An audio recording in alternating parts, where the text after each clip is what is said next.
In this video, we're going to be trying to answer a very, very serious question. Are all daily trainers the same?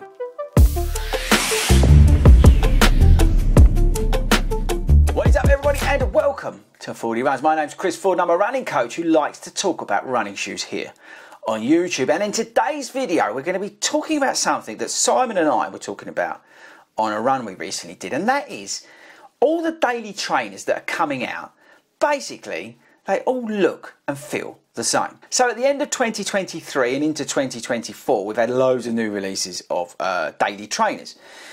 And to be perfectly honest with you, they all kind of look and feel the same. Now, before we go any further, I need you to go in the comments and do you feel the same as me? Are these daily trainers, right, like the Pegasus, well actually the Pegasus is a bad example, but like the New Balance 1080, the Ride 17 from Saucony, the Ghost and the Ghost Max from Brooks, are they all sort of blurring into one? Are they all feeling and looking the same? Now I'm going to say at the front end, none of the daily trainers really that I've tried are bad shoes, okay? They're all actually quite good and they all serve a purpose for people, different people, right? But I just feel that we're at that point now with running shoes and daily trainers in particular where they kind of just are all the same. So we're going to try and quantify this, and most importantly I want to know, like I said, what you're thinking about this. We're going to try and quantify some of this, and then I am going to try and well decide whether I'm right or wrong at the end of the video. So look, let's get some examples, right? So we've got here the Ride 17 and we've got here the No Blast 4. And I've got down here the New Balance 1080 version 13. And actually, you know what, for just giggles, I've got the Ghost Max as well. Now, all of these shoes, right, are pretty much the same sort of stack heights. They're all around between 37 and, say, 40 mil in stack. They've all got some very good midsole compound. They've all got enough foam around the heel and the tongue areas to make it pretty comfortable. They've all got the same sort of lockdown, I would say. Probably should keep these on film. They've all got like reasonable outsoles, some are better, some are worse, but in general they've all got like these mesh uppers, these engineered mesh uppers on them. The midsoles have got a certain amount of energy return as well, and they all sort of can do the same sort of stuff all very well. Now, a good daily trainer really should be able to take you from couch all the way, I think, to a marathon. You should be able to do your training runs in it. You should be able to, even do a little bit of trails, maybe light trail work, some of those fire paths and things like that. You should be able to do a little bit of speed work in it, a bit of recovery work in it, easy miles, that sort of thing in a daily trainer. You might even be able to wear it to the gym and pick up the kids from dancing. But in general, you should be able to do everything in a daily trainer. And I think those 4 shoes I just showed you can do all of that very well. But here's the thing.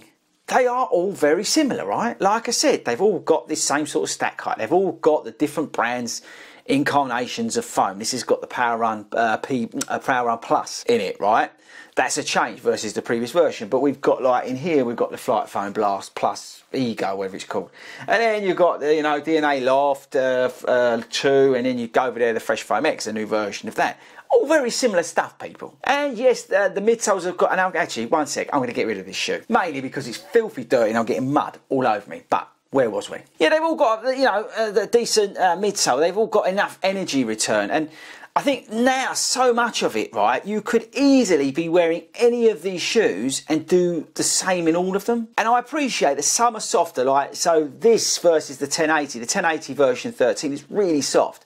And that might not be for everybody. And this might be probably the firmest out of all of those shoes I just showed you. But has it now got to the point where they're all sort of blending into one? Is there anything that sort of differentiates these shoes from the others? And here's my argument. The Nova Blast 1 and 2, for example, was such a game changer because it had such an explosive midsole versus your daily trainers that were out there. I'm talking about maybe the previous Ghost, right? Not the Ghost Max, but the Nova Blast had that really exciting midsole in it that you could really have some fun in. And we're kind of missing that. You almost now need to go into the super trainers area to get some of that fun, some of those, well, what's-its and giggles. But what if you don't want carbon? Yeah, because most of those super trainers have carbon in there. The Boston 12 is a fantastic shoe, one of the best you can buy. But it's got carbon in it. So I think these, daily trainers have kind of lost their edge. They're just sort of a bit, well, they're all a bit the same. So I'm looking now to the brands to hopefully come out with something a bit exciting. So look, for me, I think all these daily trainers are blurring into one. I think that the industry needs a bit of a shake-up when it comes to daily trainers. Now, this is probably a result of all the success of the different daily trainers that are coming out there. They're now spilling out into these sort of more specialist shoes, like I say, the up-tempo daily trainers, then your longer-run daily trainers and all this sort of stuff. So they've been very imaginative, the manufacturers, by creating these little different sectors.